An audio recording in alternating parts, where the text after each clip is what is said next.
Bismillahirrahmanirrahim. Adab-adab membaca Al-Quran. Setelah bersiwak dan berwudu, hendaklah duduk di tempat yang sepi dengan penuh hormat dan kerendahan hati sambil menghadap kiblat. Kemudian dengan menghadirkan hati dan khusyuk, kita membaca Al-Quran dengan perasaan seperti kita sedang mendengarkan bacaan Al-Quran langsung dari Allah Subhanahu wa ta'ala. Jika kita mengerti maknanya, maka sebaiknya kita membacanya dengan penuh tadabbur dan tafakur. Apabila menemui ayat-ayat rahmat, hendaklah kita berdoa untuk mengharapkan ampunan dan rahmatnya. Apabila menjumpai ayat-ayat azab dan ancaman Allah Subhanahu wa ta'ala, hendaknya kita meminta perlindungan Allah, meminta perlindungan kepadanya, karena tidak ada pertolongan selain pertolongan Allah Subhanahu wa ta'ala. Apabila kita menemui ayat tentang kebesaran dan kemuliaan Allah Subhanahu wa ta'ala, maka ucapkanlah subhanallah. Apabila kita tidak menangis ketika membaca Al-Quran, hendaklah kita berpura-pura menangis. Wa'alladuna lahatil gharam li mughlimin syakwal hawa bil munbahil. Puncak kelezatan bagi yang sedang tercinta adalah saat mengadukan rasa cintanya dengan uraian air mata. Seandainya tidak bermaksud untuk menghafal Al-Quran, maka jangan membaca terlalu cepat. Hendaknya kita letakkan Al-Quran di atas bangku, bantal, dan atau tidak di tempat yang agak tinggi. Pada saat membaca Al-Quran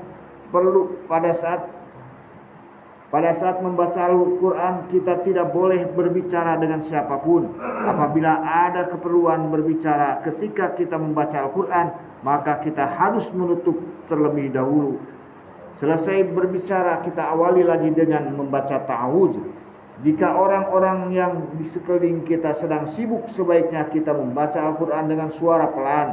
Jika tidak, lebih baik membacanya dengan suara yang keras. Alim ulama telah menulis ada 4 azab lahiriah dan 6 azab batiniah dalam membaca Al-Quran. Yang azab lahiriah: 1. Membaca dengan penuh rasa hormat, ada wudu dan duduk menghadap kiblat. 2. Tidak membacanya terlalu cepat, tetapi dibaca dengan tajwid dan tartil. 3. Berusaha menangis walaupun terpaksa berpura-pura menangis. 4. Memenuhi hak-hak ayat azab dan rahmat sebagaimana telah diterangkan sebelumnya. Jika dikhawatirkan ada menimbulkan riya atau mengganggu orang lain, sebaiknya membaca dengan suara pelan. Jika tidak, sebaiknya membaca dengan suara keras. 6. Bacalah dengan suara merdu, karena bacalah dengan suara yang merdu, karena banyak hadis yang menerangkan supaya kita membaca Al-Quran dengan suara yang merdu. Adab batiniah: 1. Mengagungkan Al-Quran di dalam hati sebagai kalam yang tertinggi. Masukkan keagungan Allah Subhanahu wa ta'ala dan kebesarannya ke dalam Al-Quran, karena Al-Quran adalah kalamullah. Karena Al-Quran adalah kalamnya. 3. Menjauhkan rasa bimbang dan ragu di dalam hati kita. 4. Membacanya dengan merenungkan makna setiap ayat dengan penuh kenikmatan. Rasulullah SAW pernah berdiri sepanjang malam sambil berulang-ulang membaca ayat, in tu'adzibhum fa innahum ibaduk wa in taghfir lahum fa innaka antal azizul hakim. In tu'adzibhum fa innahum ibaduk wa in taghfir lahum fa innaka antal azizul hakim. In tu'adzibhum fa innahum ibaduk wa in taghfir lahum fa innaka antal azizul hakim. In tu'adzibhum fa innahum ibaduk وإن تغفر لهم فإنك أنت العزيز الحكيم. Jika engkau mengazab mereka itu adalah hambamu, dan jika engkau mengampuni mereka, maka sesungguhnya engkau maha perkasa dan maha bijaksana. Surat Al-Maidah ayat 118. Pada suatu malam, Sa'id bin Jubair radhiyallahu anhu membaca satu ayat dari surat Yasin hingga tiba waktu subuh. Wamtajul yawma ayyuhal mujrimun. Wamtajul yawma ayyuhal mujrimun. Dibaca berulang-ulang. Wamtajul yawma ayyuhal mujrimun. Pada suatu malam, Sa'id bin Jubair radhiyallahu anhu membaca satu ayat dari surat Yasin hingga tiba waktu subuh. Artinya dibaca berulang-ulang. Wamtajul yawma ayyuhal mujrimun. Wamtajul yawma ayyuhal mujrimun. Dan dikatakan kepada orang-orang kafir, berpisahlah kamu dari orang-orang mukmin pada hari ini, wahai orang-orang yang berbuat jahat. Surat Yasin ayat 59. Kelima, hati kita mengikuti ayat-ayat yang kita baca. Misalnya, apabila membaca ayat rahmat, hendaklah hati kita merasa gembira dan senang. Sebaiknya saat membaca ayat Al-Quran, ayat-ayat azab, hati hendaknya merasa takut. 3. Telinga benar-benar ditawajukan seolah-olah Allah Subhanahu wa Ta'ala sendiri sedang berbicara dengan kita dan kita sedang mendengarnya. Allah. Masalah penting, menghafal beberapa ayat Al-Quran untuk dapat menunaikan sholat hukumnya fardu ain, sedangkan menghafal seluruh ayat Al-Quran hukumnya fardu kifayah. Jika tidak ada seorang pun yang hafid Al-Quran, maka seluruh kaum muslimin berdosa. Maula Ali radhiyallahu anhu meriwayatkan dari Az-Zarkasi radhiyallahu anhu bahwa dia berkata, jika dalam suatu kampung atau kota tidak ada seorang pun penduduknya yang membaca Al-Quran, maka semua penduduk kampung itu berdosa. Pada zaman yang penuh kegelapan dan kejahilan ini, telah banyak kesesatan yang menyebar dalam diri kita sebagai kaum muslimin dan dalam urusan agama. Bahkan ada pendapat umum bahwa menghafal Al-Quran pada zaman sekarang merupakan perbuatan sia-sia. Menghafal kata-kata yang sama sekali tidak dipahami maksudnya dianggap sebagai perbuatan bodoh. Menghafal Al-Quran dianggap merusak pikiran dan membuang-buang waktu. Seandainya inilah satu-satunya kerusakan dalam agama kita, tentulah dapat ditulis penjelasannya. Namun semuanya penuh penyakit dan setiap pendapat hanya menuju pada kebatilan. Apa yang mesti kita tangisi dan apa yang harus kita adukan? Fa illallahil musta'an wallahu musta'an. Fa ilallahil mustaqa wa Allahil musta'an. Maka hanya kepada Allah tempat mengadu dan hanya kepada Allah tempat meminta. 40 hadis mengenai keutamaan Al-Quran. Hadis yang pertama, An Utsman radhiyallahu anhu, qala Rasulullah sallallahu alaihi wasallam, khairukum man ta'alamal Qur'an wa 'alamahu.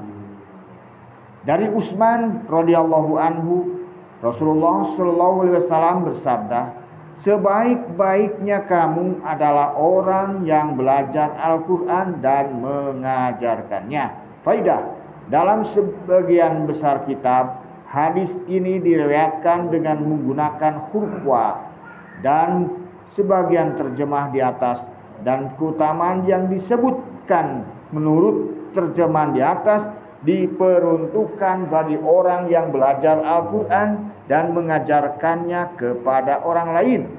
Namun di dalam beberapa kitab lainnya ada yang diriwayatkan dengan menggunakan huruf au atau sehingga jika diterjemahkan akan berarti yang terbaik adalah yang belajar Al-Quran saja atau mengajarkan Al-Quran saja. Keduanya akan mendapatkan derajat yang utama. Al-Quran adalah inti agama. Menjaganya, menyebarkannya berarti menegakkan agama. Sehingga sangat jelas keutamaan mempelajari dan mengajarkannya. Walaupun bentuknya berbeda-beda, yang paling sempurna adalah mempelajarinya, dan akan lebih sempurna lagi jika disertai dengan mengetahui maksud dan kandungannya. Sedangkan yang menguatkan hadis di atas dengan sebuah hadis dari Sa'id bin Sulaim secara mursal, bahwa barang siapa yang mempelajari Al-Quran tetapi ia menganggap bahwa orang lain yang telah diberi kelebihan yang lain lebih utama daripadanya, berarti ia telah menghina nikmat Allah yang telah dikurniakan kepadanya, yaitu taufik mempelajari Al-Quran. Sebagaimana akan diterangkan di dalam hadis-hadis selanjutnya, bahwa Al-Quran ini lebih tinggi daripada kalam yang lainnya, sehingga diyakini bahwa membaca Al-Quran dan mengajarkan Al-Quran itu lebih utama daripada segalanya. Disebutkan di dalam hadis yang lain oleh Maula Ali Qori radhiyallahu an bahwa barang siapa yang menghafal Al-Quran, maka ia telah menyimpan ilmu kenabian di dalam kepalanya. Syahal As-Suri radhiyallahu anhu berkata, tanda-tanda cinta kepada Allah adalah menanamkan rasa cinta terhadap Al-Quran di dalam hatinya. Diterangkan di dalam kitab Syarah Al-Ihya bahwa di antara golongan orang yang mendapatkan naungan arasy ilahi pada hari kiamat yang penuh dengan ketakutan adalah orang yang mengajarkan Al-Quran kepada anak-anak dan orang yang mempelajari Al-Quran ketika kanak-kanak, dan ia selalu menjaganya pada masa tuanya. Hadis kedua, An Abi Sa'id radhiyallahu anhu qala Rasulullah sallallahu alaihi wasallam yaqulu Rabbu tabaraka wa ta'ala Sagolatul Quran an dzikri wa mas'alati a'taituhu afdala man u'tiyas sa'ilina wa fadlu kalamillahi ala sya'iril kalam kafadlillahi ala khalqih. Dari Abu Sa'id radhiyallahu anhu bersabda, Rasulullah sallallahu alaihi wasallam, Rabb tabarakallahu taala, Allah subhanahu wa taala berfirman, barang siapa disibukkan dengan membaca Al-Quran daripada berzikir dan berdoa kepadaku, niscaya aku akan memberinya sesuatu yang terbaik yang akan diberikan kepada orang yang meminta kepadaku, dan keutamaan kalamullah atas kalam lainnya seperti keutamaan Allah ke atas makhluknya. Faidah, seseorang yang sibuk menghafal, mempelajari atau memahami Al-Quran sehingga tidak sempat berdoa, maka Allah akan memberinya sesuatu yang lebih utama daripada yang telah diberikan kepada orang yang berdoa. Sebagaimana dalam urusan keduniaan, jika seseorang akan membagikan kue atau makanan kepada orang banyak, lalu ia memilih seseorang untuk membagikannya, maka bagian untuk orang yang bertugas membagikannya itu akan disisihkan terlebih dahulu. Mengenai kesibukan orang yang selalu membaca Al-Quran, telah disebutkan di dalam hadis bahwa Allah subhanahu wa ta'ala akan mengaruniakan kepadanya pahala yang lebih baik daripada pahala yang selalu bersyukur. Allah